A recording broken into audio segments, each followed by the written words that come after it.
They told her she would marry a stranger in 15 minutes.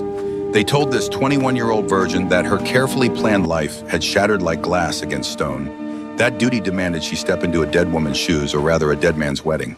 They told Serafina Ashwood her fate was sealed. They were wrong. The Alpha King standing in her doorway was not looking for a convenient replacement. He was not settling for second best or accepting obligation. He was hunting, and she was exactly what he had been searching for. The wedding dress felt like a cage. Serafina stood before the full-length mirror in her childhood bedroom, staring at a stranger. Layers of ivory silk and antique lace cascaded down her small frame, each fold another bar trapping her in a future she had not chosen. Her platinum blonde hair had been swept into an elaborate updo by servants whose hands shook with pity. Her pale skin looked translucent against the white fabric, almost ghostly. 21 years old and still untouched. Still innocent in ways that made the pack whisper behind cupped hands. Still waiting for something she could not name. Until 3 hours ago, she had been promised to Kieran Thorne, the Beta's son, a perfectly acceptable match for the daughter of the pack's third-ranking family. Boring, predictable Kieran, who had never made her pulse race, who had kissed her exactly 3 times in their 2-year courtship, chased pecs that felt more like obligation than desire. She had resigned herself to a lifetime of tepid affection, of dutiful coupling, of never knowing what it felt like to burn. Then the messenger arrived. Serafina could still see him in her mind's eye, mud-splattered and pale, stumbling into the estate's great hall, where 200 guests had already gathered for the ceremony. His voice had cracked when he delivered the news. Kieran Thorne was dead, killed during a border skirmish with rogues. His body barely recovered in time for proper burial rites. The attack had been sudden, vicious. 5 warriors sent to patrol the northern boundary. Only 2 returned. The wedding, already planned and paid for with the pack's considerable funds, could not be canceled. Not without tremendous loss of face. Not without wasting resources the pack could ill afford. Her parents had spent 6 months preparing, had invited wolves from across the northern territories, had made promises and arrangements that could not simply be unmade because the groom was dead. So the council made a decision. The wedding would proceed as planned, just with a different groom. A knock at the door made Serafina flinch. Her mother entered, already dressed in formal ceremonial robes, her expression carefully neutral as she took in her daughter's appearance. "You look beautiful," she said softly, adjusting a fold in the dress that did not need adjusting. "The council has made their choice." Serafina's throat tightened. "Who?" Her mother's hand stilled. For a moment, something like awe flickered across her face. "The Alpha King himself." The words hung in the air like smoke. Lucien Nightraven, the most powerful wolf in the Northern Territories, the ruler of 5 packs spanning hundreds of miles, a male whose name was spoken with reverence and fear in equal measure. And he had agreed to take Kieran's place, to bind himself to a common Omega she had never met, to fulfill the obligations of a wedding that had nothing to do with him. "Why?" Serafina whispered. "Why would he?" "I do not know." Her mother's voice was barely audible. "But he is here, and you will meet him in 10 minutes before the ceremony begins." The room tilted. 10 minutes. She was going to meet her husband, the Alpha King, in 10 minutes. Then she would walk down the aisle and bind herself to him for life. Serafina's hands trembled as she pressed them against her stomach, trying to calm the nausea rising in her throat. This was not how it was supposed to happen. She was supposed to marry Kieran. "Tonight may be overwhelming," her mother continued quietly. "The first time is often difficult, even with a gentle partner. But with someone like him, someone who knows exactly what he is doing, the pleasure will far outweigh any pain." Serafina could not find words. Her mother had never spoken to her like this before, never acknowledged the physical realities of what would happen tonight. "Trust your instincts," her mother said. "Let him lead. And remember, he expects nothing from you except honesty." Before Serafina could respond, another knock sounded at the door. Sharper, more authoritative. Her mother stepped back, straightening her robes. "Enter." The door opened, and Lucien Nightraven walked into her life like he owned it, like he owned everything. Serafina forgot how to breathe. He was taller than she had expected, easily 6.5 feet of pure muscle and predatory grace. Dark hair fell to his shoulders unbound, framing a face that was all sharp angles and hard edges. High cheekbones, a strong jaw, a mouth that looked like it rarely smiled. But it was his eyes that made her knees weaken. Pale blue, almost silver, like winter ice catching moonlight. And when those eyes locked on hers, the intensity in them was enough to make her take an involuntary step backward. He wore black, formal dress that probably cost more than her family's entire estate. The fabric stretched across shoulders that could break a man in half without effort. Power radiated from him in waves that made her Omega nature want to bare her throat in submission. This was not a male. This was an apex predator barely contained in human skin. Her mother curtsied low. Your Majesty, thank you for your generosity in this difficult time. Lucian's gaze never left Serafina. He said nothing to her mother, did not even acknowledge the other woman's presence. Leave us.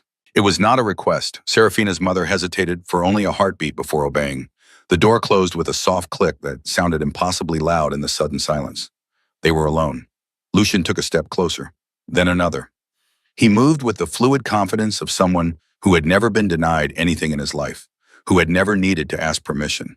Serafina's heart hammered against her ribs so hard she was certain he could hear it.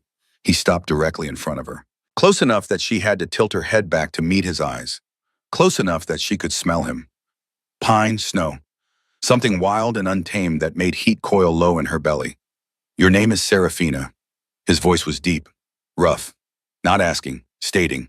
She nodded, not trusting herself to speak. His gaze traveled slowly down her body, taking in every curve visible beneath the wedding dress, lingering on her mouth, her throat, the soft swell of her breasts beneath the lace bodice. When his eyes returned to hers, they had darkened with something that made her breath catch. You are untouched. Again, not a question, but she nodded anyway, heat creeping up her neck and staining her cheeks with color that she knew he could see. Something predatory flashed across his face. Satisfaction, possession, hunger. Good. He took another step closer, so close now that she could feel the heat radiating from his body, could see the faint scars that marked his throat and hands, evidence of battles fought and won. Do you know why I agreed to this? He asked softly. Serafina shook her head, unable to form words under the weight of his attention. Because the moment I heard about Kieran Thorne's death, I knew. His hand rose and one finger traced along her jawline with devastating gentleness. I knew the goddess had intervened, that she had removed an obstacle standing between me and something I needed.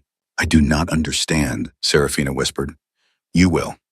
His thumb brushed across her lower lip and electricity sparked where his skin touched hers. A jolt so intense that she gasped audibly. Lucian's eyes widened almost imperceptibly. His hands stilled. Then his expression shifted into something Serafina could not read. Shock. Wonder. And beneath it all, a bone-deep certainty that terrified her. Impossible, he breathed. What? Her voice shook. What is impossible? He did not answer. Instead, his hand moved to cup her face, tilting it up toward him. His thumb traced her cheekbone with a reverence that contradicted the raw hunger in his eyes. Tonight, he said, his voice dropping even lower.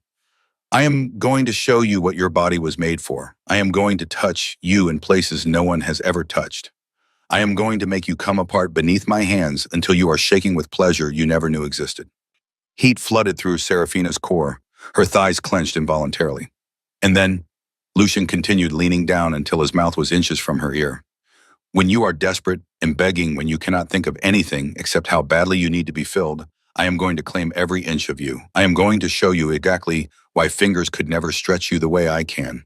His words painted vivid pictures in her mind. Serafina felt wetness gathering between her legs, soaking through her undergarments. She had never felt anything like this. Never experienced needs so intense it bordered on pain. Do you understand what I am telling you, Serafina? His breath was hot against her ear. Your body recognizes mine, even if you do not yet understand why. Before she could respond, he stepped back. The sudden absence of his nearness felt like a physical loss. The ceremony begins in 5 minutes. His voice was steady, again controlled.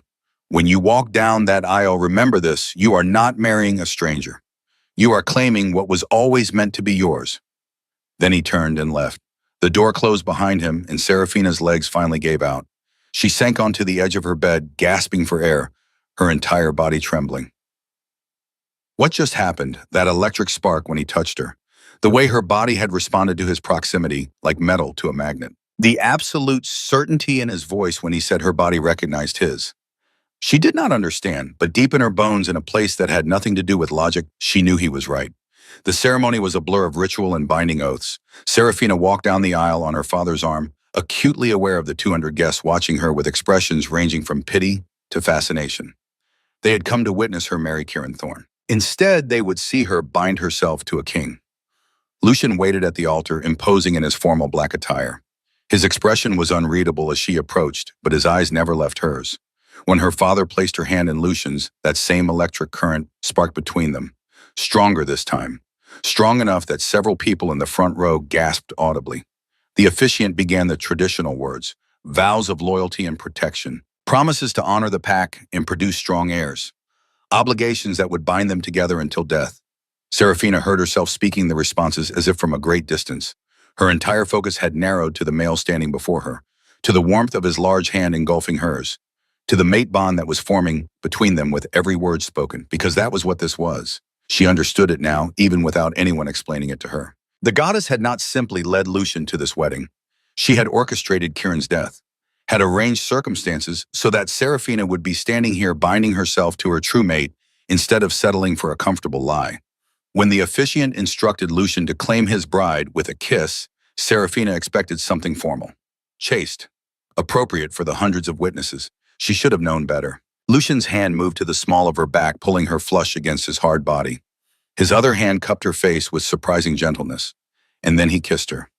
Not a peck, not appropriate in any sense of the word. His mouth claimed hers with devastating thoroughness, lips coaxing hers apart, tongue sliding against hers in a rhythm that made her core clench with need. He tasted like power and possession and something darkly sweet that made her want to whimper. She felt his tongue teaching her the rhythm, felt herself responding instinctively, kissing him back with an enthusiasm that should have embarrassed her. The pack was watching, 200 wolves witnessing their alpha king devour his new bride's mouth like he was claiming her soul. She did not care. Heat exploded through her body so intense that her knees buckled. Lucian held her up effortlessly, one arm banding around her waist, supporting her entire weight, while he continued to kiss her like the audience did not exist. When he finally pulled back, Serafina was gasping for air. Her lips felt swollen and wet. Her body trembled with needs she did not fully understand.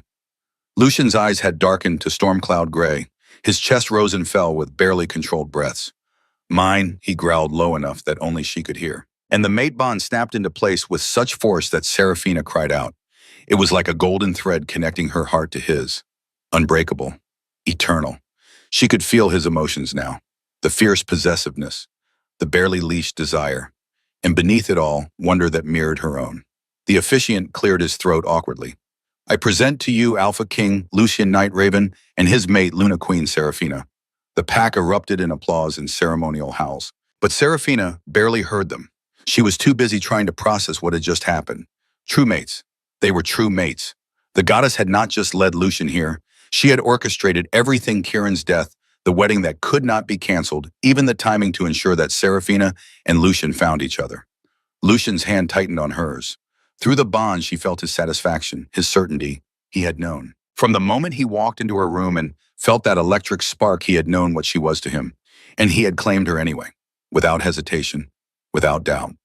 They walked back down the aisle together as the pack celebrated around them. Serafina caught her mother's eye in the crowd, saw tears streaming down the older woman's face. Tears of joy, not sorrow. Her mother had known too, had recognized the signs. As they exited the ceremonial hall into the antechamber, Lucian pulled Serafina aside into a private alcove. His hands framed her face, tilting it up toward him. You feel it now, he said softly. The bond. Yes, her voice shook. We are fated mates, he finished. The goddess chose us for each other long before we were born. Kieran was never meant to have you. You were always mine. The possessiveness in his voice should have frightened her. Instead, it made her feel cherished, protected, claimed in the best possible way. I do not understand why the goddess would... She trailed off, unsure how to articulate the question. Why she would kill an innocent male to bring us together. Lucian's expression darkened. I do not have that answer, but I know this: you were never meant for him. Every moment you spent believing you would marry Kieran Thorne was a moment stolen from us. His thumb traced her lower lip again, and Serafina felt fresh heat pool between her thighs. We have a feast to attend, Lucian murmured. Hours of political theater and empty congratulations. And the entire time I am going to touch you beneath the table where no one can see. I am going to make you wet and desperate and aching. Serafina's breath hitched, because when we finally retired to our chambers, he continued, his voice dropping to that dark rumble that made her shiver. I want you absolutely desperate for what I am going to do to you. Before she could respond, he released her and offered his arm. They had a feast to attend, and Serafina had never been more terrified or exhilarated in her entire life. The feast was exquisite torture. Serafina sat beside Lucian at the high table elevated above the rest of the guests, trying to maintain composure while her new mate systematically destroyed her self-control. His hand rested on her thigh beneath the table, hidden from view by the elaborate tablecloth. To anyone watching, they appeared to be the picture of propriety, a newly mated pair making polite conversation with their guests. No one could see Lucian's fingers tracing slow patterns on her skin through the silk of her dress, moving higher with each pass, edging closer to the junction of her thighs where she was already embarrassingly wet. "Eat," he murmured against her ear during a lull in the congratulations. "You are going to need your strength." Serafina tried to focus on the food before her. Roasted venison and honey-glazed vegetables, delicacies prepared specifically for this occasion. But her appetite had transformed into something else entirely, a hunger that had nothing to do with the feast spread before them. She managed a few bites while pack members approached to offer their congratulations. Most seemed genuinely happy about the unexpected pairing. A few looked nervous, as if uncertain how to address a common Omega who had just become their Luna Queen. Then Ravenna Silvermoon approached. Serafina had known Ravenna her entire life. The daughter of Elder Silvermoon, one of the most powerful council members. Beautiful, wealthy, and ambitious. Ravenna had made no secret of her desire to become Lucian's mate. "Your Majesty," Ravenna curtsied low before Lucian, her dress cut scandalously low to display ample cleavage. "What a surprising turn of events. I had no idea you were even attending the wedding." "The goddess works in mysterious ways," Lucian replied, his tone bored. Ravenna's smile did not reach her eyes as she turned to Serafina. "And Serafina, such a shock this must be for you. To go from marrying a beta to becoming queen in a single afternoon." The words were sweet. The tone was poison. "I am honored by the goddess's choice," Serafina replied carefully. "Of course." Ravenna's gaze flickered to where Lucian's hand rested on Serafina's thigh, though she could not see what it was doing beneath the table. "Though I imagine the transition will be challenging. There is so much a common Omega would not understand about royal responsibilities." Lucian's hand tightened possessively on Serafina's leg. Through the bond, she felt his anger spike. "Lady Ravenna," his voice was cold enough to frost glass, "my mate's bloodline is irrelevant to her ability to serve as Luna Queen. The goddess chose her. That is the only qualification that matters." Color flooded Ravenna's cheeks. "Of course, Your Majesty. I meant no disrespect." "Then you should choose your words more carefully in the future." He dismissed her with a subtle nod. "You may go." Ravenna retreated, humiliation clear in the rigid set of her shoulders. The moment she was out of earshot, Lucian's fingers slid higher beneath Serafina's dress, brushing against the junction of her thighs. She bit back a gasp. "Breathe," he commanded softly, "and smile. Everyone is watching." Serafina forced herself to inhale slowly, to relax the tension in her shoulders, to look like a happy bride instead of a female on the edge of losing all control. Lucian's fingers found the edge of her undergarment, slipped beneath the damp silk. This time she could not stop the small sound that escaped her throat. "So wet already," he murmured, his voice pitched for her ears alone. "I can feel how desperate you are, little Omega. Your body is preparing itself for my invasion, getting slick and ready to be filled." His fingers stroked through her folds, not entering, just teasing, building pressure that made her hips shift involuntarily, seeking more friction. "Do you know what it does to me?" Lucian continued conversationally, as if they were discussing the weather. "Sitting here in front of all these people, knowing you are soaking wet beneath your pretty dress, knowing that in a few hours I am going to claim every inch of you." Serafina could barely focus on anything except the maddening stroke of his fingers, the way he circled her most sensitive point without quite touching it, the heat building in her core that demanded release. Another pack member approached to offer congratulations. Serafina had no idea what she said in response. Her entire world had narrowed to Lucian's hand between her legs, and the desperate need coiling tighter with every passing second. Finally, after what felt like hours but was probably only 90 minutes, Lucian stood. The conversations around them stuttered to a halt. "My mate and I are retiring for the evening," he announced to the assembled pack. His hand rested possessively on Serafina's shoulder. "I am sure you understand that we have important matters to attend to." Knowing laughter rippled through the crowd. Serafina's face burned as Lucian helped her stand. Her legs felt unsteady. The wetness between her thighs had soaked through her undergarment completely. She was certain everyone in the hall could smell her arousal. Lucian seemed unbothered by the knowing looks and whispered comments. He guided her through the crowd with one hand at the small of her back, proprietary and confident. They walked through corridors lit by flickering torches, up staircases carved from ancient stone, past guards who averted their eyes respectfully. Serafina had never been to the royal wing before, had never imagined she would have reason to enter these private chambers. Now she was walking toward them as Luna Queen, as Lucian's fated mate, as a virgin about to be thoroughly claimed. Lucian opened the door to his chambers, their chambers now, and guided her inside. The room was massive, masculine and elegant, dominated by a bed that could easily fit 4 people. Dark furs covered the mattress. Heavy curtains blocked out the moonlight. A fire crackled in the hearth, casting dancing shadows across the walls. The door closed behind them with a soft click. The lock engaged with a sound that made Serafina's pulse spike with anticipation and fear in equal measure. They were alone. Lucian turned to face her, leaning back against the door. His eyes tracked her every movement as she stood frozen in the center of the room. "Come here," he commanded softly. Serafina's feet moved before her mind could process the order, carrying her across the thick rugs until she stood directly in front of him. This close, she had to tilt her head back to meet his eyes. The height difference made her feel small, protected, vulnerable. "Do you know what is going to happen tonight, Serafina?" "You are going to claim me," she whispered. "Yes." He reached out and traced one finger along her jawline. "But there is more to it than that. Tonight I am going to teach your body what pleasure truly means. I am going to touch you in ways that will make you scream. I am going to taste every inch of your skin until you are begging me to fill you." His words sent fresh heat flooding through her core. "And then," Lucian continued, his voice dropping even lower, "when you are desperate and trembling, when you cannot think of anything except how badly you need me inside you, I am going to claim you so thoroughly that you will feel me for days afterward." Serafina trembled, not from fear, from overwhelming need that she did not know how to process. "But first," Lucian said, reaching behind her to begin unhooking her dress, "I need to prepare you. You are virgin tight, and I am not a small male. If I tried to take you right now without proper preparation, I would hurt you. And that is the last thing I want." The dress loosened and slipped from her shoulders, pulled at her feet, leaving her standing in just her undergarments. Delicate white silk that did nothing to hide how aroused she was. Lucian's eyes darkened as his gaze traveled slowly down her body, lingering on her breasts, the curve of her waist, the damp evidence of her desire visible through the thin fabric. "Perfect," he breathed, "even better than I imagined." He lifted her effortlessly and carried her to the bed, laid her down gently on the soft furs. Then he stepped back and began removing his own clothes. Serafina watched transfixed as he revealed the body beneath the formal attire.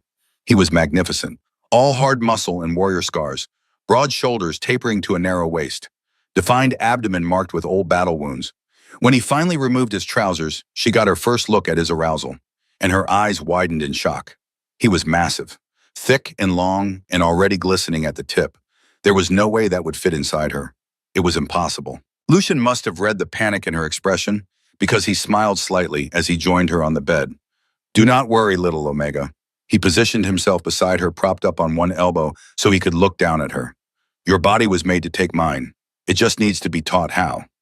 His hand began to explore, starting at her throat, tracing the rapid pulse point there, then moving lower to cup her breast through the thin silk. Even through the fabric, his touch made her arch into his palm. "So responsive," he murmured approvingly. "You are going to be exquisite when you finally let go completely." He peeled away her undergarment, baring her chest to his gaze, immediately lowered his head to take one sensitive peek into his mouth. The sensation of his hot, wet mouth closing around her flesh made Serafina cry out. Her hands flew to his hair, uncertain whether to pull him closer or push him away. The pleasure was overwhelming, almost painful in its intensity. Lucian sucked and licked, paying thorough attention to one breast before moving to the other. His hands slid lower, tracing patterns on her stomach before dipping beneath the waistband of her remaining undergarment. When his fingers finally made contact with her slick heat, they both groaned. "Drenched," he said roughly. "You are absolutely drenched for me, Serafina. So wet and ready." His fingers slid through her folds, circling the sensitive bundle of nerves that made her hips buck involuntarily. "Have you ever touched yourself here?" he asked. She shook her head, unable to form words. "Then you have no idea how good I can make you feel." He increased the pressure, circled faster, and Serafina felt something building, coiling tighter and tighter in her core, climbing towards something massive and terrifying. "Let go," Lucian commanded. "Show me how beautiful you are when you surrender." The pleasure crested, broke. Serafina climaxed with a scream, her entire body convulsing as waves of sensation crashed over her. It went on and on longer than she thought possible until she was sobbing with the overwhelming intensity of it.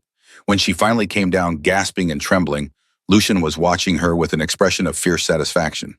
"That was one," he said. "We are going to need at least 2 more before you are ready to take me." And he lowered his head between her thighs to begin the process all over again.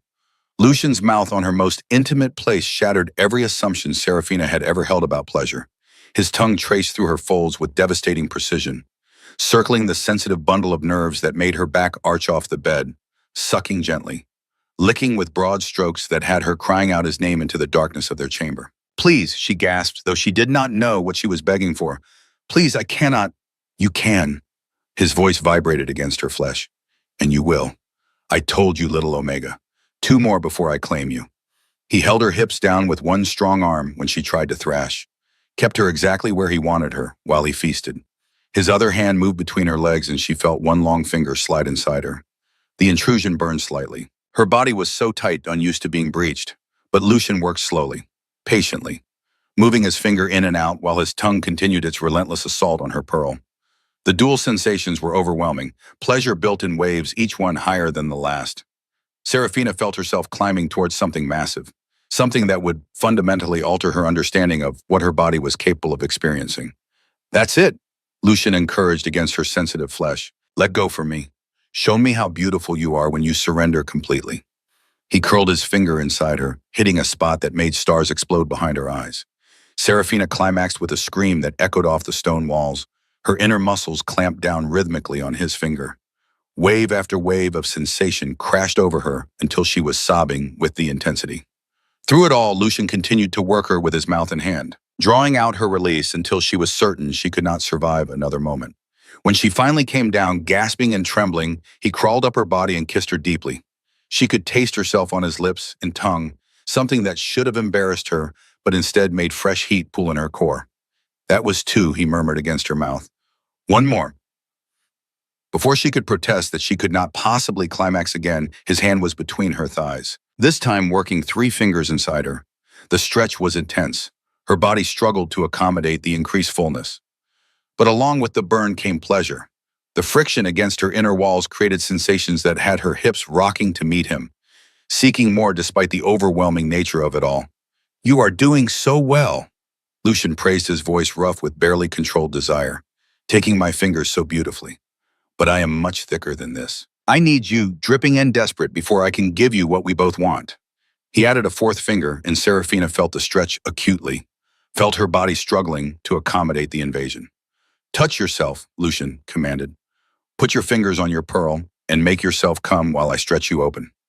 Serafina had never touched herself there before, had been taught such acts were shameful, but under Lucian's intense gaze she could not deny him anything. Her hand moved tentatively between her legs, found the swollen bud that he had been tormenting, began to circle it with shaking fingers. The combination of his 4 fingers inside her and her own touch on her pearl was devastating. Pleasure spiraled through her rapidly. Within minutes, she was climaxing again, harder than the first 2 times. Her inner walls clamped down rhythmically on his driving fingers while she screamed his name. "Perfect," Lucian groaned, watching her face while she shattered. "Absolutely perfect." He withdrew his fingers slowly and she whimpered at the emptiness, at the ache that demanded to be filled. Lucian positioned himself between her thighs. The thick length of his arousal pressed against her entrance. He looked into her eyes with an intensity that stole her breath. "This is going to hurt," he said honestly. "You are as prepared as I can make you. But I am going to stretch you wider than you have ever been stretched. Fill you completely. Claim every inch of you for myself." Serafina nodded, unable to form words. Through the mate bond she felt his need, his desire, and beneath it all, genuine care for her comfort despite his overwhelming hunger. He began to push inside. The burning stretch of her body yielding to his invasion made her gasp. He was right, he was much bigger than his fingers, thick and hard and relentless as he worked himself deeper. "Breathe," Lucian commanded, holding still when he was halfway in, giving her time to adjust. "You are doing so well, taking me so beautifully. Just a little more." He pushed deeper, and Serafina felt something tear inside her as he breached her innocence with one firm thrust that seated him fully. The pain was sharp but brief, quickly giving way to a feeling of impossible fullness, of being stretched and claimed and possessed in the most fundamental way. Lucian groaned deeply, his entire body shaking with the effort of holding still. "You feel incredible," he said roughly, "so tight around me, gripping me like you never want to let go." He was right. Her body had molded around him perfectly, like they were 2 pieces of the same whole finely joined. When Lucian began to move, withdrawing slowly before pushing back in, the friction made Serafina moan. Each stroke hit places inside her that sent pleasure radiating through her entire body. He set a rhythm that was gentle at first, careful, giving her time to adjust to the sensation of being filled so completely. But gradually his thrust became harder, faster, more demanding.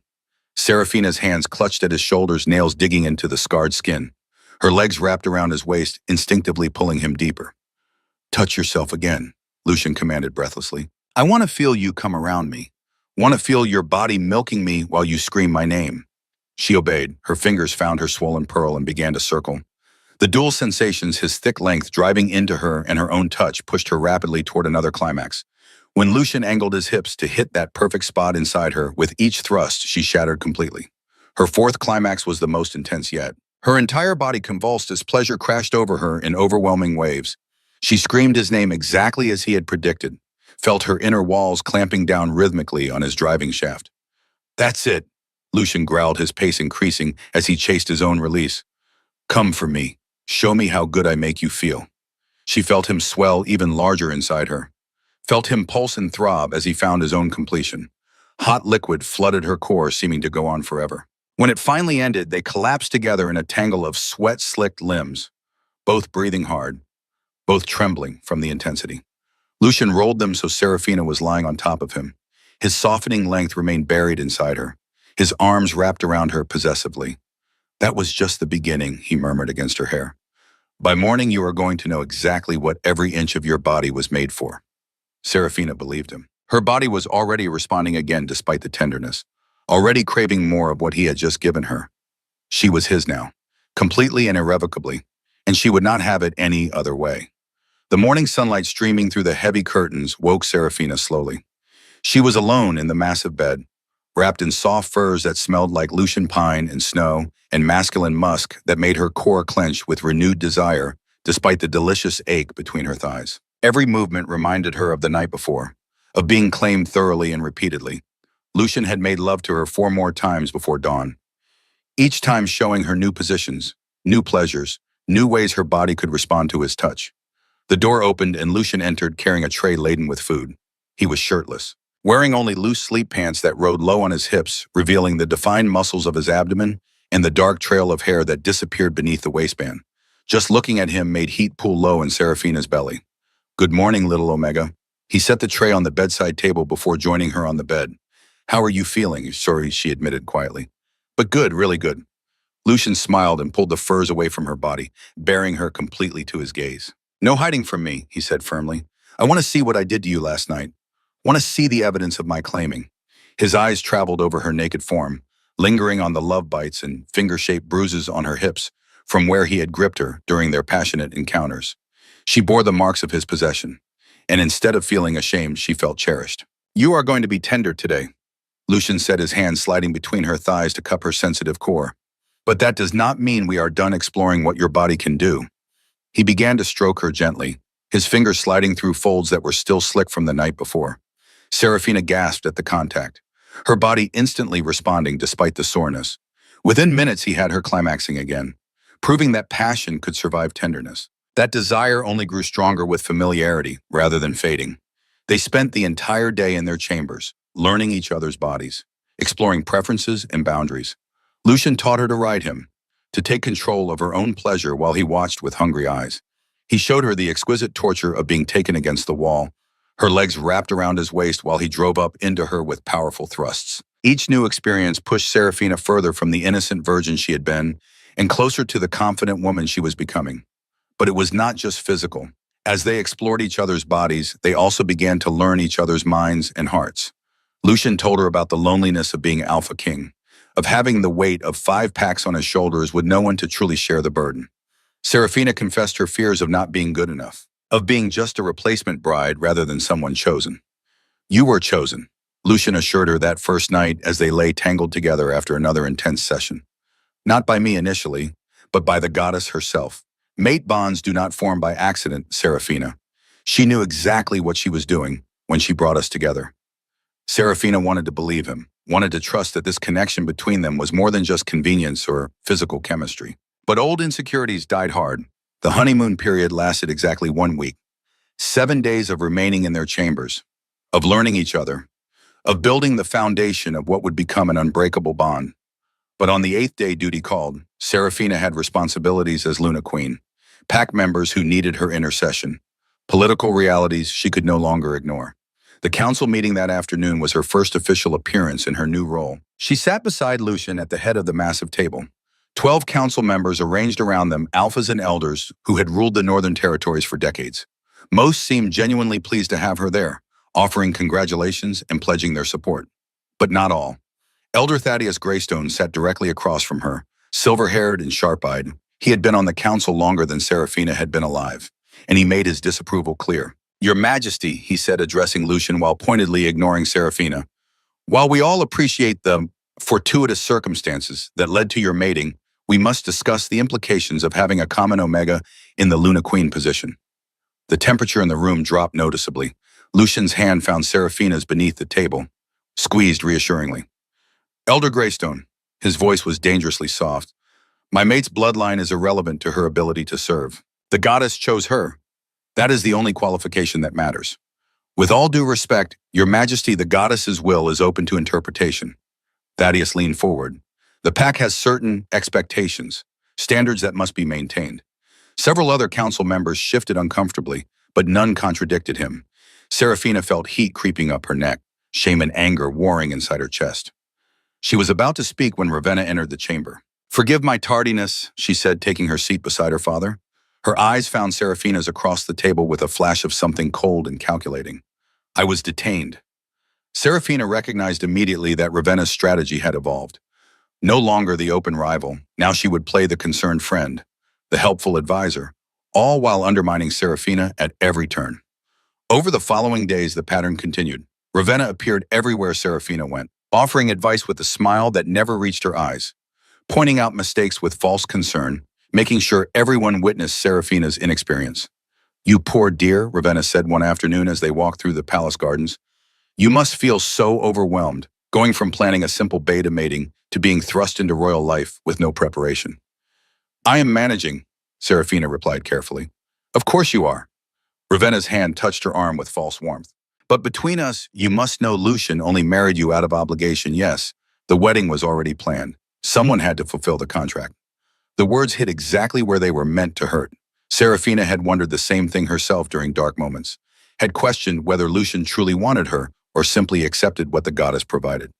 "The mate bond," she started, "can form between anyone in close proximity during mating," Ravenna interrupted smoothly. "It does not necessarily indicate true compatibility. I am sure in time, once the initial passion fades, Lucian will take other lovers.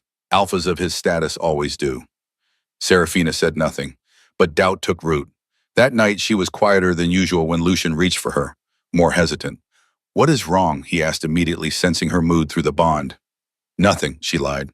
Lucian pulled her to face him. His eyes searched hers in the firelight. "Do not lie to me, Serafina. I can feel your distress. Tell me what happened." She wanted to dismiss it, to pretend Ravenna's words had not affected her, but the bond demanded honesty. "Do you ever regret it?" she whispered, "taking me as your mate, binding yourself to someone you did not choose?" Understanding dawned in Lucian's eyes, followed immediately by fury. "Who put that poison in your head?" he demanded. "Was it Ravenna?"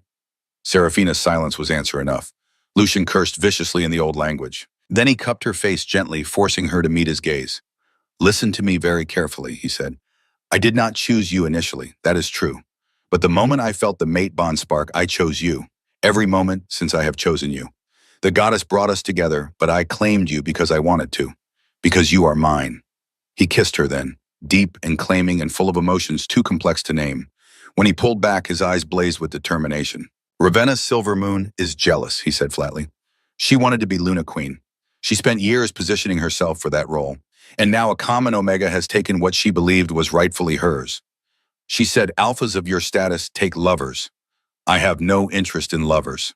Lucian's voice was hard. "You are my mate, my queen. The only female I want in my bed. Ravenna can spread whatever poison she likes. It does not change the truth." He proved his words by making love to her with a tenderness that spoke of emotions deeper than just physical desire, showing her with his body what his words could not fully express. But the damage was done. Doubt had taken root in Serafina's heart, and doubt was a poison that spread slowly through even the strongest foundations. 2 months into their marriage, Serafina woke feeling violently ill. She barely made it to the bathing chamber before emptying the contents of her stomach into the basin. Her entire body shook with the force of it. Lucian was there immediately, holding her hair back, supporting her with gentle hands. "I am calling the healer," he said firmly when the nausea finally passed. Serafina wanted to protest that it was unnecessary, probably just something she ate, but deep down she already knew. The healer confirmed it an hour later. "Congratulations, Your Majesty." The elderly Omega smiled warmly. "You are with child, approximately 2 months along based on the signs." Joy exploded through Serafina's chest, followed immediately by terror. A child. She was going to have Lucian's child. The healer's expression shifted slightly as she examined Serafina more closely, her hands pressed gently against Serafina's still flat stomach. "The child is strong," she said slowly. "Unusually strong for Omega bloodline. I can already feel the life force pulsing. This will be a powerful heir." Something in her tone made Serafina's skin prickle with awareness. "Is something wrong?" No. The healer shook her head quickly. "Just unexpected, but good, very good." When Lucian returned to their chambers that evening, Serafina told him immediately. His reaction was everything she could have hoped for. He dropped to his knees before her, pressed his face against her still flat stomach, with an expression of wonder that made tears spring to her eyes. "A pup," he whispered, his voice rough with emotion. "Our pup, the physical manifestation of this bond between us." He looked up at her with eyes that shone with unshed tears. "Thank you, Serafina. Thank you for being brave enough to accept me, for opening your heart to this bond, for giving me everything I never knew I needed." She ran her fingers through his dark hair, overwhelmed by love for this male who had awakened every part of her. But their joy was short-lived. The council's reaction to the pregnancy announcement was decidedly mixed. Half the members offered genuine congratulations, pledged their support for the coming heir. The other half, led by Elder Thaddeus, expressed concern. "I do not question the goddess's wisdom," Thaddeus said during the emergency session called to discuss the pregnancy. "But we must be practical. The child may not survive to term, and even if it does, we have no precedent for an Omega of common lineage bearing the heir to 5 packs. The healer said the child is unusually strong." Lucian countered, his voice tight with barely controlled rage. "Healers can be mistaken." Thaddeus's expression was grave. "I am simply advising caution, Your Majesty. We should prepare for all eventualities." The implication was clear. They wanted Serafina to fail, wanted the pregnancy to end so Lucian would be free to take a different mate, a stronger mate. Serafina felt sick, and when Ravenna approached her after the meeting with false sympathy dripping from every word, the poison spread deeper. "You poor thing," Ravenna cooed, "the pressure you must be under to produce a viable heir when your bloodline is so uncertain. I do hope the stress does not affect the pregnancy." The words were carefully chosen, designed to increase anxiety rather than alleviate it. That night, Serafina dreamed of losing the baby, of her body failing the one task that mattered most. She woke gasping. Lucian held her while she cried, but he could not banish the fear that had taken root. The poison attempt happened in the 4th month. Serafina was having tea with several high-born females in the formal receiving room, a weekly ritual meant to build connections with the pack's elite. Ravenna was there, of course, pouring tea with practiced grace. Serafina took a sip and immediately tasted something wrong, bitter beneath the honey sweetness. She set the cup down carefully, but her hands had already begun to shake. Within minutes, cramps seized her abdomen, sharp and vicious, exactly where the baby was growing. "Something is wrong," she gasped, doubling over. Ravenna was at her side instantly, all false concern. "Someone call the healer. The Luna Queen is unwell." But Serafina saw it, just for a moment, the flash of satisfaction in Ravenna's eyes before the mask of concern slid into place. She did this. Lucian arrived before the healer, took one look at Serafina's pale face and the cup of tea on the table, and went absolutely feral. His roar shook the palace foundations. "Who gave her that tea?" The females scattered like frightened birds, all except Ravenna, who stood her ground with impressive composure. "I poured it myself, Your Majesty. From the same pot we all drank from. I cannot imagine." Silence. Lucian's alpha command hit like a physical force. Ravenna's jaw snapped shut mid-sentence. He gathered Serafina into his arms and carried her to their chambers, barking orders for the healer, for guards to secure the receiving room and everyone in it. The healer worked for hours, using every herb and technique in her considerable arsenal to stop the cramping, to save the pregnancy. Finally, as dawn broke, she pronounced both mother and child stable. "The poison was nightshade," she said grimly, "enough to cause a miscarriage, but not enough to kill the mother. Someone wanted the pregnancy ended without leaving obvious evidence of murder." Lucian's hands shook with the effort of controlling his rage. "The tea," Serafina whispered. Her voice was weak but certain. "Ravenna poured it. She was the only one who touched my cup specifically." The investigation that followed was swift and thorough.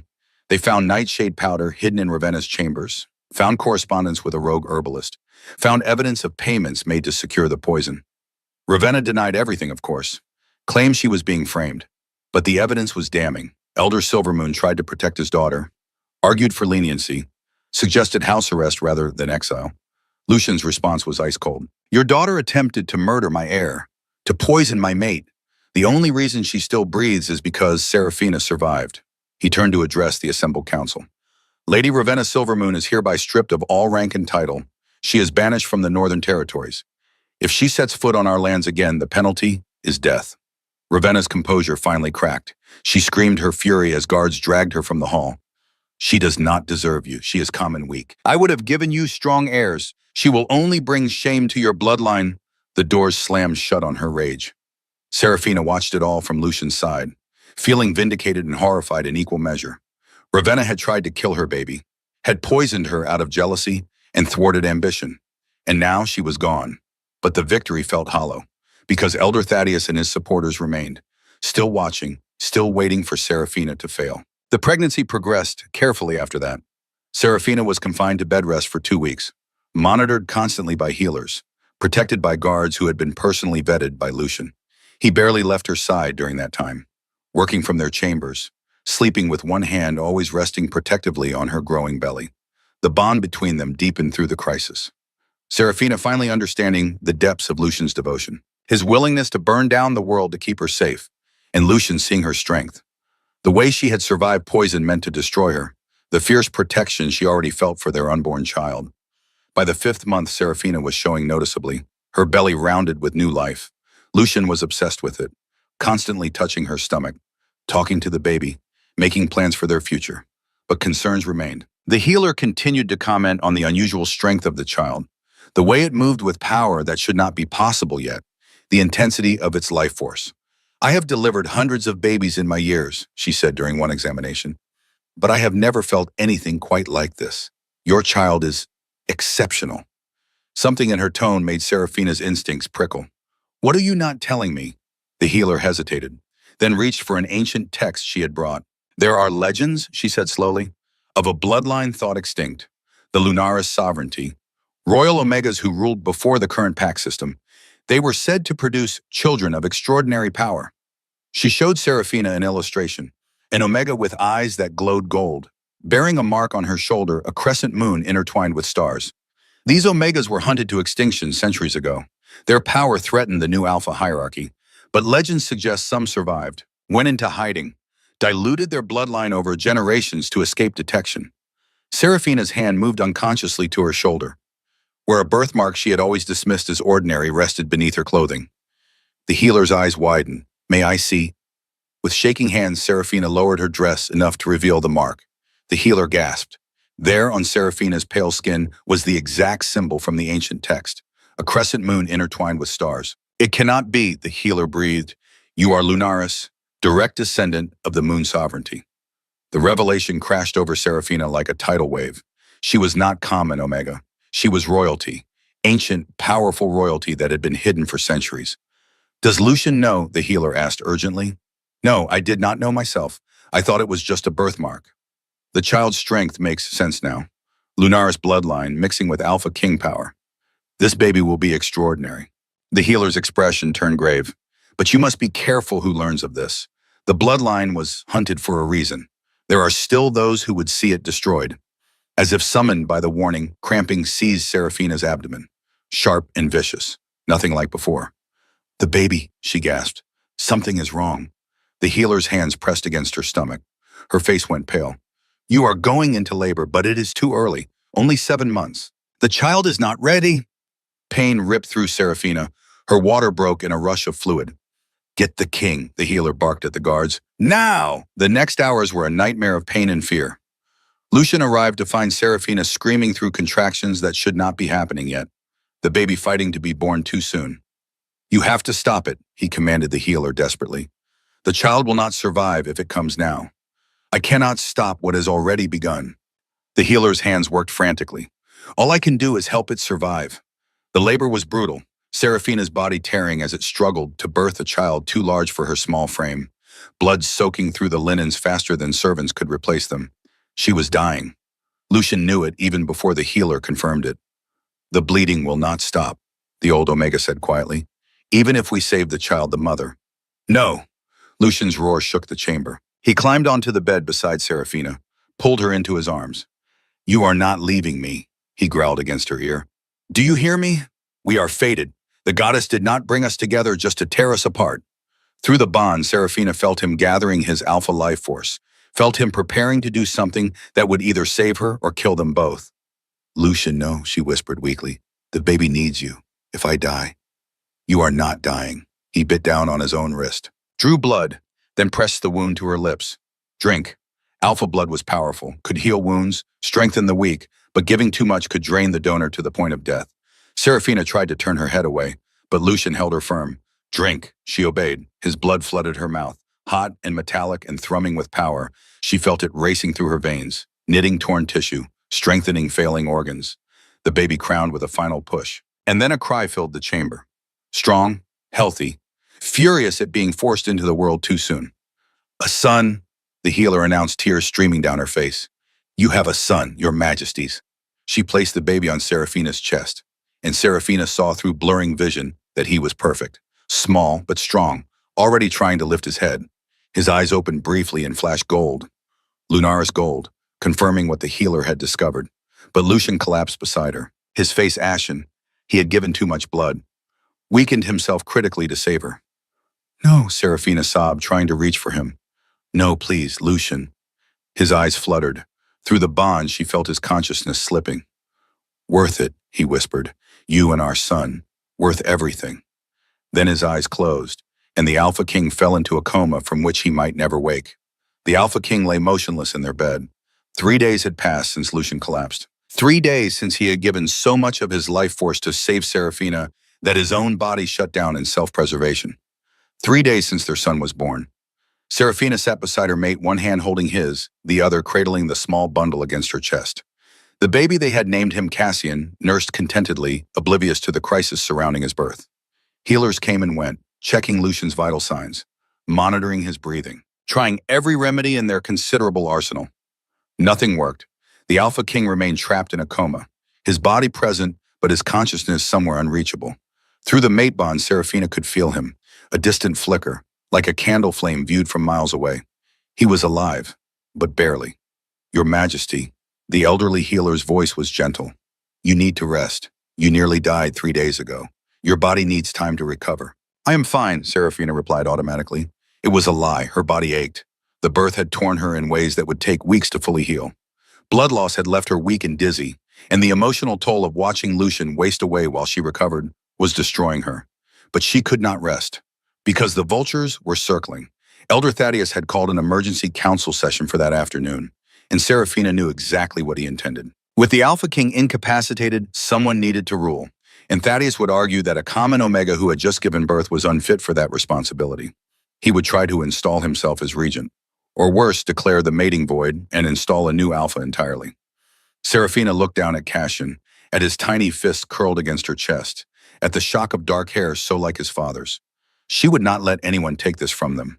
Not the throne, not their son's birthright, not the bond that had nearly killed them both to preserve. Send word to the council, she said, her voice stronger than she felt. I will attend the session as planned. The healer looked alarmed. Your Majesty, you cannot possibly. I can, and I will. The council chamber fell silent when Serafina entered. She wore formal robes that concealed how weak she still was, had her hair dressed in elaborate braids that disguised 3 days without proper rest, held herself with a dignity that denied the pain radiating through her healing body. Cassian was strapped against her chest in traditional Omega carrying wraps, sleeping peacefully, despite the tension in the room. Every council member rose as she entered, a show of respect for the Luna Queen. All except Elder Thaddeus. He remained seated at the far end of the table. His expression was carefully neutral, but Serafina saw the calculation in his eyes. He had been waiting for this moment, for Lucian to be vulnerable, for an opportunity to seize power. Your Majesty, Thaddeus's voice dripped with false concern. You should not have left your recovery, Bem. Your health. My health is my own concern. Serafina took her seat at the head of the table. Lucian's seat. I am here to address the concerns regarding the kingdom's leadership during the Alpha King's temporary incapacity. Temporary. Thaddeus seized on the word like a wolf on wounded prey. Forgive my bluntness, Your Majesty, but the king has been unconscious for 3 days. The healers offer no timeline for recovery. For all we know, he may never wake. Several council members shifted uncomfortably, but none contradicted him. The Alpha King gave his life force to save mine, Serafina said quietly. His body needs time to regenerate what was lost. He will wake. You cannot know that. Thaddeus leaned forward. And in the meantime, the Northern Territories require leadership. Real leadership. Not forgive me, a newly made Omega still recovering from a difficult birth. There it was, the challenge laid bare. What are you proposing, Elder Thaddeus? Serafina kept her voice level. A Regency Council, experienced alphas who can manage the territory's affairs until the king recovers. Or until, he paused delicately, alternative arrangements can be made. Alternative arrangements? Serafina repeated the words flatly. You mean installing a new Alpha King? Thaddeus spread his hands. I mean ensuring the stability of our territories. Your son is too young to rule. You are too inexperienced. Without the king, we are vulnerable to challenges from rival packs. He was right about that much. News of Lucian's condition would spread quickly. Rival alphas would see opportunity, would test their borders, would probe for weakness. I agree that we are vulnerable, Serafina said, which is why I will be assuming full leadership responsibilities until my mate recovers. The chamber erupted. Half the council members began talking at once, some in support, most in opposition. Thaddeus's voice cut through the chaos like a blade. You cannot seriously expect this council to accept an Omega, a common Omega at that, as acting ruler of 5 packs. The goddess accepted me as Luna Queen. Serafina's voice was steel beneath silk. Are you questioning her wisdom, Elder Thaddeus? I am questioning circumstances that grow more questionable by the day. His eyes narrowed. Healers talk, Your Majesty, about your son's unusual strength, about eyes that flash gold, about ancient bloodlines that were destroyed for threatening the natural order. Serafina's blood ran cold. He knew. Somehow Thaddeus had learned about her Lunaris heritage. I have no idea what you mean, she said carefully. Do you not? Thaddeus pulled out an ancient text, the same one the healer had shown her. Lunaris sovereignty, royal Omegas who wielded power that rivaled Alpha Kings, who could command packs with nothing but their will. He opened the book to the illustration, the Omega with golden eyes and the crescent moon mark. The healers whisper about a birthmark on your shoulder, one that matches this symbol exactly. Serafina said nothing. Cassian stirred against her chest, making small sounds in his sleep. If you possess Lunaris blood, Thaddeus continued, then this council has been deceived from the beginning. Your mating to the king was arranged under false pretenses. I hid nothing. Serafina's voice was cold fury.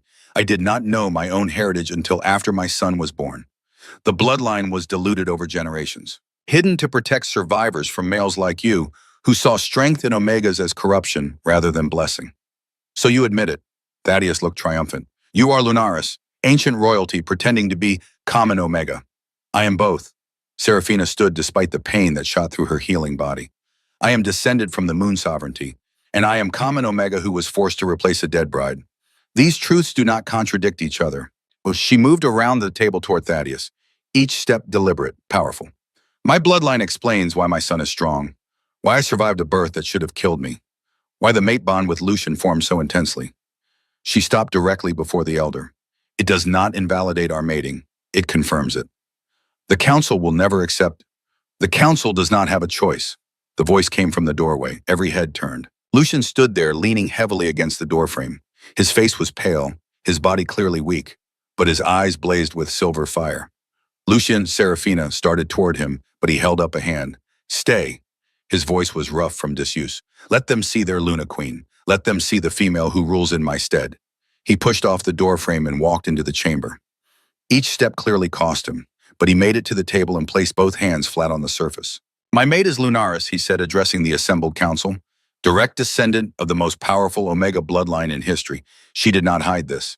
She did not know it herself until the goddess revealed it through our son. He looked at each council member in turn. The goddess orchestrated everything. Kieran Thorne's death. The wedding that could not be canceled. My decision to take his place. the mate bond that formed the instant I touched her. His gaze settled on Thaddeus. All of it was designed to bring together two bloodlines that would produce the most powerful heir our territories have ever seen. Your Majesty, Thaddeus started, but Lucian cut him off. I am not finished. The alpha command in those 4 words made every wolf in the room submit instinctively. Seraphina will rule beside me, not as common Omega, not as hidden royalty, but as my equal, my fated mate, my Luna Queen. He straightened despite the visible effort it cost him. And anyone who questions her right to that position questions me. Silence filled the chamber. Then slowly Elder Silvermoon rose. Ravenna's father, the male who had lost his daughter to exile. I support the Luna Queen, he said quietly. My daughter's crimes do not change the truth. The mate bond is sacred, and Seraphina has proven her strength. One by one other council members stood, pledging their support, acknowledging Seraphina's right to rule, until only Thaddeus remained seated. This is unprecedented, he said. Omegas do not rule. They serve. This goes against everything. Careful, Elder Thaddeus. Lucian's voice was deadly soft. Finish that sentence, and you will find yourself joining Lady Ravenna in exile. Thaddeus's jaw worked, but finally, reluctantly, he stood. I acknowledge the Luna Queen's right to rule. The words were dragged from him, but they were enough. Lucian swayed. Seraphina was at his side, immediately supporting his weight. You should not be out of bed, she whispered urgently. I felt your distress through the bond. His hand cupped her face gently. Did you think I would let them tear you down while I slept? He had woken up for her, had dragged himself from unconsciousness because she needed him. Take me home, he murmured. Our son needs to meet his father properly. Lucian's recovery took weeks. The healers marveled at his progress. The mate bond with Seraphina seemed to accelerate his healing. Energy flowed between them constantly, her strength supplementing his depleted reserves. By the time Cassian was 6 weeks old, Lucian could walk without assistance. By 2 months, he was attending council meetings again, his body regenerating what he had given to save his mate. During this time, Seraphina ruled. She made decisions that slowly earned the council's grudging respect, reformed laws that had oppressed lower-ranking Omegas, established trade agreements with neighboring packs, proved that her Lunaris heritage made her stronger, not dangerous. And through it all, Lucian supported her publicly while recovering privately. Their bond deepened through the crisis, forged in blood and sacrifice, in absolute devotion. When Cassian was 3 months old, Lucian announced a formal coronation ceremony. You were named Luna Queen at our wedding, he explained. But you never received the crown, never had your bloodline and position acknowledged before the territories. Is that necessary, Seraphina, he asked. The council has accepted me. Grudgingly, fearfully. His eyes met hers. I want them to see you for what you truly are. Not common Omega hiding in plain sight. Not dangerous Lunaris pretending to be weak. But the perfect combination of both. My equal in every way. The ceremony was planned for the full moon, when all 5 packs would gather to witness. Over 1,000 wolves assembled in the great courtyard. More than had attended the wedding. Representatives from every corner of the northern territories. Seraphina stood beside Lucian on the raised platform, wearing robes of silver and white that caught the moonlight. Her hair unbound and flowing. Cassian, sleeping peacefully in a cradle nearby, watched over by trusted guards. Lucian addressed the assembled masses first. 7 months ago, I took a mate under extraordinary circumstances. His voice carried across the silent crowd. A common Omega, forced to replace a dead groom, married to a king she had never met. He turned to look at Seraphina. I thought I was accepting obligation, fulfilling duty. I was wrong. His hand found hers. The goddess knew what I needed before I did. She brought me the one female in all existence who was my perfect match, my fated mate, my equal in strength, in courage, and heart. He gestured to the ancient text that had been displayed for all to see. You have learned that my mate is Lunaris, descended from the moon sovereignty, and I have heard the whispers, the fear that this bloodline makes her dangerous. His eyes swept the crowd. You are right to respect her power, but wrong about what that power represents. The Lunaris were not destroyed because they were evil. They were hunted because males could not accept that Omegas could be strong, could rule, could match alphas in power. He lifted the Luna Queen crown, ancient silver wrought with moonstones and diamonds. It had sat unused for 3 generations. Seraphina is not common. She is not hidden royalty pretending to be weak. She is both, and that makes her stronger than any Luna Queen who came before. He placed the crown on her head. The weight settled against her skull, like it had always belonged there. I present to you, Lucian's voice rang out, Luna Queen Seraphina of the Lunaris bloodline, my mate, my equal, your queen. The pack erupted in howls of acknowledgement, and through the noise, through the celebration, Seraphina saw Thaddeus in the crowd. He was kneeling like everyone else. His expression was resigned acceptance rather than joy, but he was kneeling. Then Lucian guided her to the front of the platform, where a smaller crowd waited. Kieran's family. His parents stood there elderly and worn. They had lost their only son, had blamed Seraphina initially for living when he died. Kieran's mother stepped forward, tears streaming down her weathered face. Your Majesty, she said quietly, we owe you an apology. When Kieran died, we thought you were inadequate for him, too common, too weak. She bowed her head. We were blind. You were never meant for our son. You were destined for a king, and we are grateful that his death freed you to find your true mate. It was forgiveness Seraphina had not expected, had not thought she needed, but hearing it lifted a weight she had not known she carried. Your son was a good male, Seraphina said gently. His death was tragic, but you are right, the goddess had different plans for both of us. After the ceremony, after the celebrations died down, Lucian led her back to their chambers. Cassian was already asleep in his cradle tended by nurses. They had the night to themselves. Lucian undressed her slowly, reverently. His hands traced the crown still resting on her head. My queen, he murmured. My equal, my everything. He made love to her with a tenderness that spoke of emotions too deep for words, showing her that the passion between them had not faded despite the trials. That desire only grew stronger with every obstacle overcome, and Seraphina surrendered completely, knowing she was safe, cherished, claimed by the one male who saw all of her, common and royal, weak and strong, and loved every contradiction. 10 years passed in what felt like heartbeats. Cassian grew into a strong, intelligent boy with his father's build and his mother's golden eyes. His Lunaris heritage manifested in small ways, unusually quick, healing the ability to sense emotions through touch, a natural authority that made even adult wolves defer to him. 2 more children followed. A daughter named Liana who inherited Seraphina's platinum hair and Lucian's silver eyes, and a younger son, Matthias, who looked like a perfect blend of both parents. Seraphina ruled beside Lucian with confidence and grace. The reforms she implemented transformed the Northern Territories. Omegas who had been oppressed gained rights and protections. Trade flourished. The packs prospered under their joint leadership. And through it all, the passion between them never dimmed. Lucian still made her scream his name in the darkness of their chambers, still claimed her with the same intensity he had shown on their wedding night, still looked at her like she was the most precious thing in his world.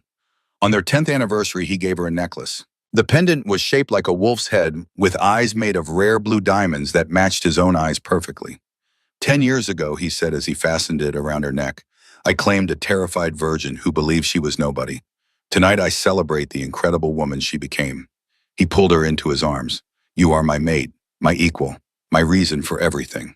They made love that night with the familiarity of a decade together, but the passion of new lovers, proving that true bonds only grew stronger with time. 20 years brought new challenges. Cassian came of age and began training to eventually take his father's throne. Liana showed unexpected diplomatic talent, brokering peace agreements that had eluded elder wolves. Matthias developed military strategy skills that surpassed his father's. Seraphina watched her children grow with pride and bittersweetness.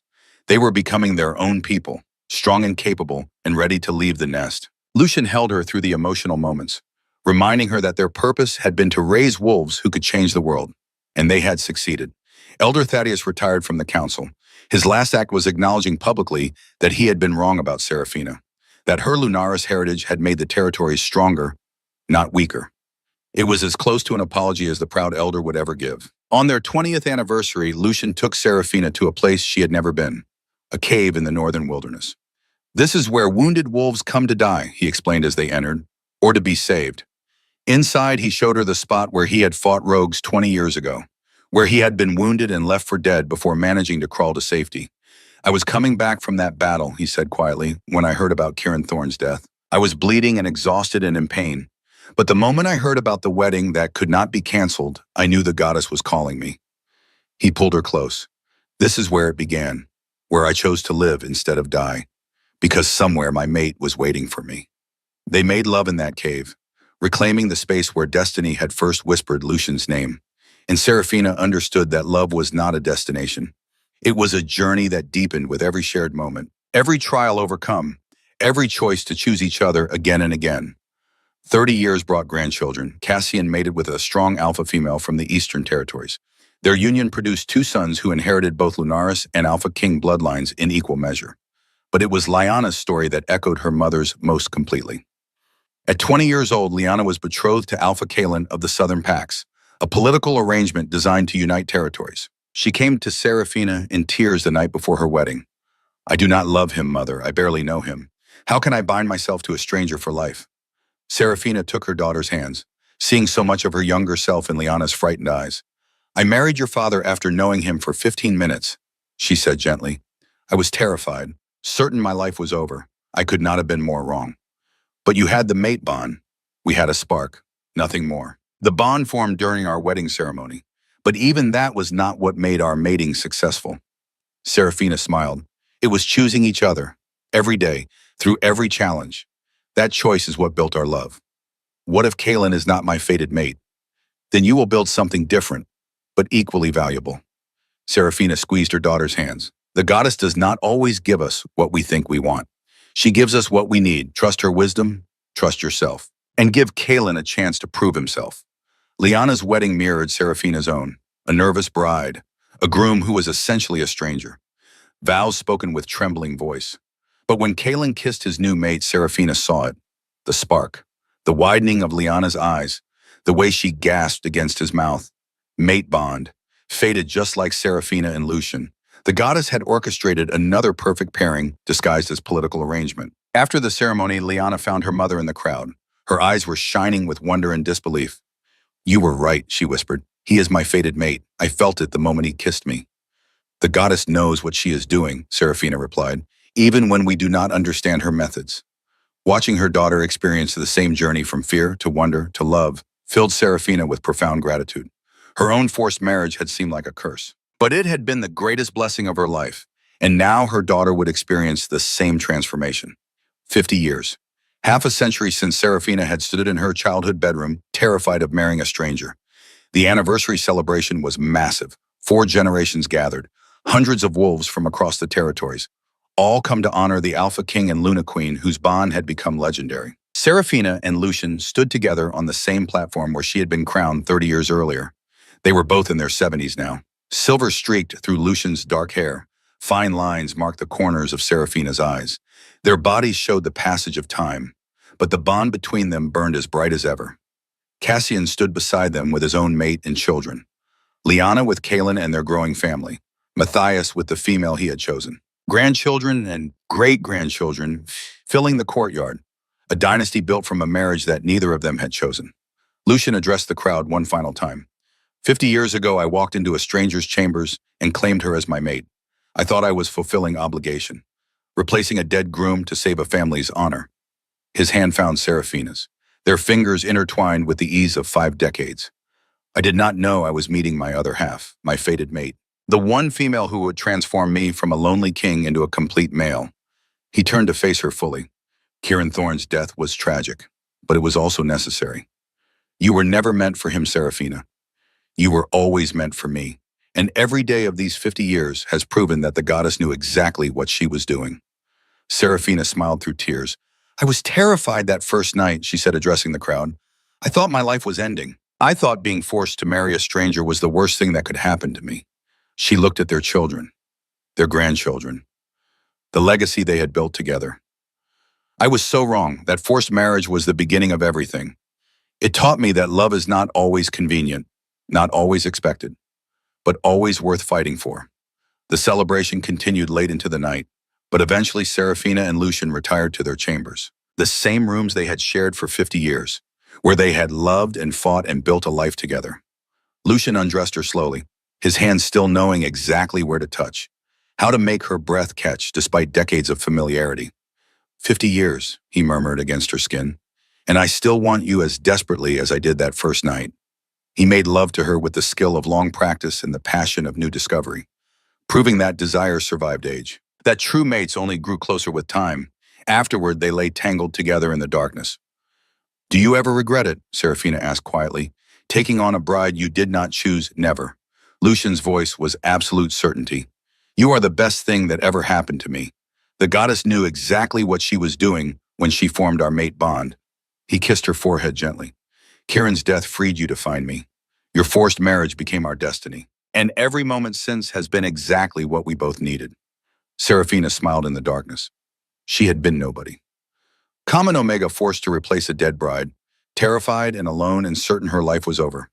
But she had survived, had loved, had built a dynasty that would last for generations, all because one Alpha King had walked into her room and seen not a replacement, not an obligation, but his fated mate, true love, eternal bond. A gift from the goddess wrapped in tragedy and fear. And Serafina would spend the rest of her life grateful for every moment that had led her exactly where she belonged, in the arms of her Alpha King, her fated mate, her love.